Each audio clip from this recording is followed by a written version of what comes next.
Yokai number 9, Umi-bozu. English name, literally, sea monks, pelagic phantoms, gender, unknown, height, from 4 inches 10 centimeters to over 100 feet, 30 meters, weight, equivalent to equal mass of seawater, locomotion, wave motion, distinctive features, domed jellyfish-like body, smooth, pitch-black skin, glowing eyes, offensive weapons, water, weaknesses, not known, abundance prevalent, habitat, open seas, claim to fame. In spite of the cute-sounding name, the Umi-bozu have long struck terror into the hearts of Japanese mariners. Some say they are the vengeful spirits of drowned sailors. Others say they are the strange mutations of deep-sea life taking monstrous supernatural form. Whatever the case, the Umi-bozu look nothing like any creature from this world, taking the form of jet-black, dome or drop-like beings with glowing eyes.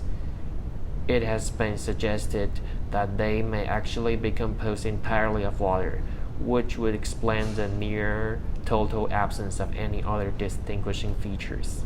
Although many seem to lack mouths, they are often described as issuing an unsettling sighing or moaning sound. Umi-bozu come in a variety of sizes. The smallest, roughly 4 inches, are occasionally caught in fishing nets. Perhaps these are the juveniles of the species. Medium-sized Umi-bozu are large enough to man fishing boats. At their largest and most fearsome, they tower over the surface of the water. The attack.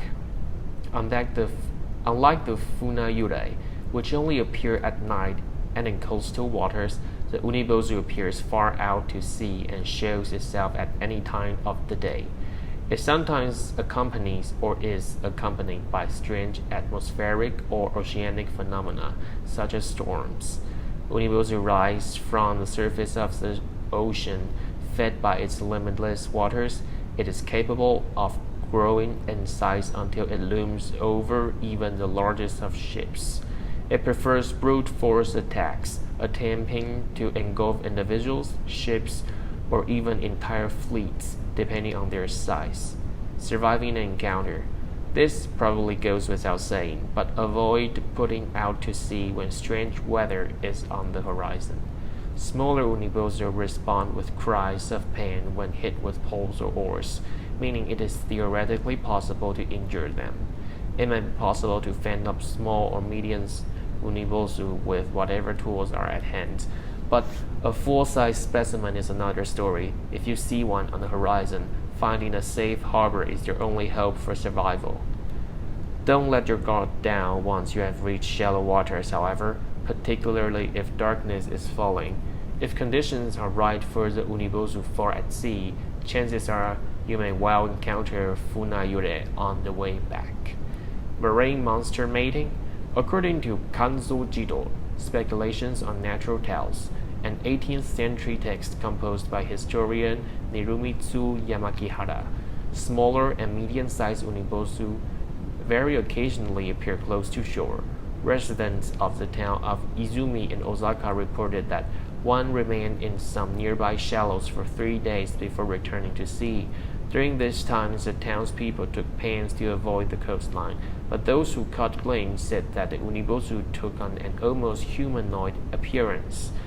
Yamagihara did not propose any sort of explanation for this behavior, but we speculate that it may be a form of mating ritual for the creatures. Country cousins. Although most commonly referred to as Umi-bozu, this yokai is given a variety of names throughout Japan. Fishermen on the island of Sado, located off the west coast of Japan, speak of the Tate Iboshi, a 65-foot, 20-meter tall creature that attempts to swamp any boat it encounters. Meanwhile, fishermen in Shiriyazaki, at the northern tip of Japan's main island of Honshu, have a tradition of mixing miso paste with water and pouring it into the sea to drive away the mojobune, another towering yokai of the high seas. Beard bozu.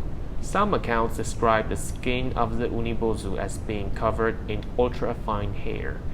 The veracity of these claims remains unknown.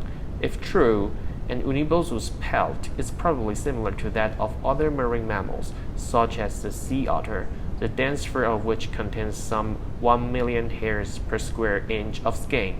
By comparison, an average human has only 100,000 hairs on their entire head.